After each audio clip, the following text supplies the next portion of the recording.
Hello, my name is Grant Singh. I'm the founder of GTM Academy. Welcome to the IWIN series. Now, I'm going to be going through something that I learned from an Alex Hormozi video, but he didn't really dig deep into, and I was kind of disappointed because I really wanted to learn a little bit more, but he didn't talk about it much at all. So I thought I'll do some journal on it, I'll do some reflection on it, and I'll also share that advice with you guys.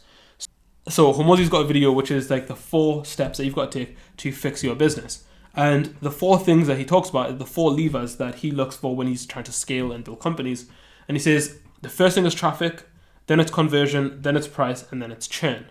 Now, I know for me, when I see a lot of business owners that are starting out, if you haven't got your first couple of customers, don't worry too much about this. Just get the first couple of people through the door, because if you don't and you try and delve deep into this, it's going to be a little bit difficult. It's going to be confusing for you, and you're going to end up splitting your attention up too much.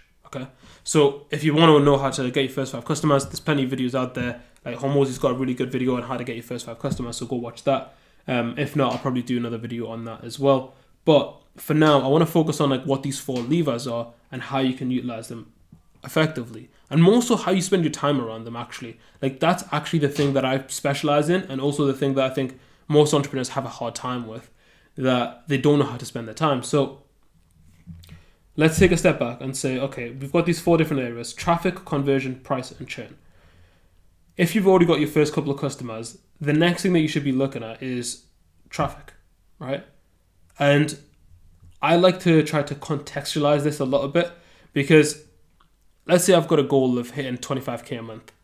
And I'm like, okay, for me to hit 25k a month, I need to get like 1 million people to view my website, right? Something ridiculous, okay? And I'm like, right, okay, that's the traffic that I need then.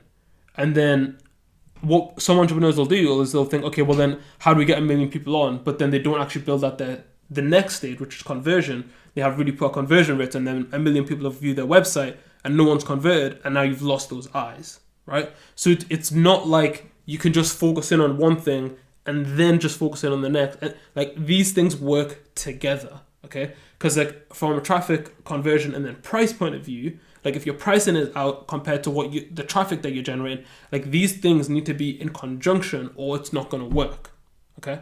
So this is why once you've got your first set of customers and you want to then dig a little bit deeper into these 4 different levers, the way that I would look at it is by thinking, okay, what is the next milestone that we need to hit?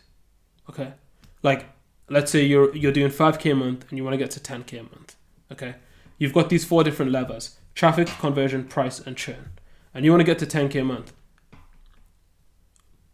Which of these 4 would be the easiest to improve and have the greatest impact on the business?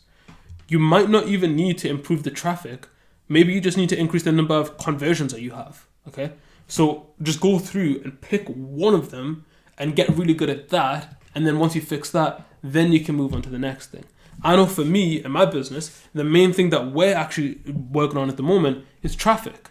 Like we know to hit the next kind of level, we need to have more leads in our pipeline. We need to have more sales calls happening. And the only way that's going to happen is if we increase the traffic that we have. So what I recommend to you is like you sit down and actually run the numbers, okay, and say, make some hypotheses. So what that would look like is, let's say if you've got traffic, you might be having 1,000 people hitting your website page over the course of a month, okay? 1,000 people hitting a landing page over the course of a month. You might sit there and think, okay, I need to improve this and get it to 2,000. So this is a hypothesis now. If I get it to 2,000 and everything else stays the same, would that get me to my goal, right?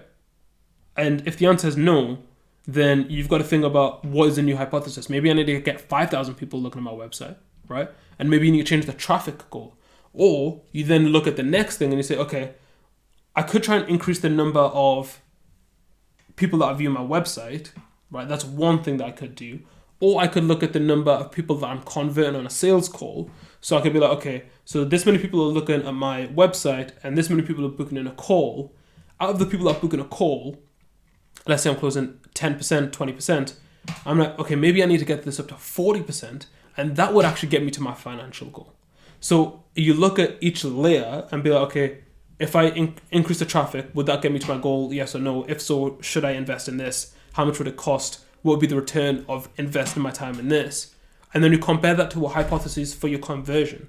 Then you compare that to a hypothesis for your pricing. And then you compare that to a hypothesis for your churn. And the churn one's quite interesting as well, because I think a lot of people kind of neglect this, right? They're like, oh, I want to increase my revenue. And it's like, okay, so how to get more sales in? Like, that's the immediate kind of thought. And it's like, okay, maybe you don't need to get more sales in. Maybe you need to decrease the amount of times that customers leave, okay? So by decreasing churn, you're increasing your revenue. But even that, you need to make a hypothesis of saying, okay, well, currently clients stay with us for, let's say, 12 months. And for us to decrease our churn, we want them to stay with us for 3 years, okay? And if they stay with us for 3 years, our revenue would increase by X amount. Now, what would it take to get there? What kind of actions do we have to take? Then you can start looking at that and being like, right, okay, these are the different hypotheses that I can make for these different 4 levers. If I have these 4 levers in front of me, which of these 4 do I actually want to pull?